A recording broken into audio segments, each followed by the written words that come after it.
Hello guys, আশা করি সবাই ভালো আছেন। আর এই গরমের মধ্যে কীরকম ভালো থাকবেন, প্রচণ্ড গরম পড়েছে আজকে শিলচরে। আমরা আমাদের একটা গাড়ি নিয়ে আমি আর আমার তিনজন বন্ধু আমরা একসাথে এয়ারপোর্ট রুটে থেকে ঘুরতে গিয়েছিলাম। তো আপনারা দেখতে পাচ্ছেন কিছু কিছু ভিউ। এইটা হচ্ছে শালগাঙ্গা পয়েন্ট। এখন আমরা যাচ্ছি কুম্বা রুটে। এখানে অনেক সুন্দর ভিউ, বাগানের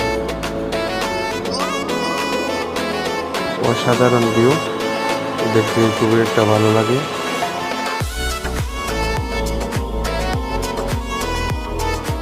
এখন আপনারা দেখতে পাচ্ছেন এই রয়েছে আমাদের গাড়ি, আর এটা হচ্ছে লোকেশন।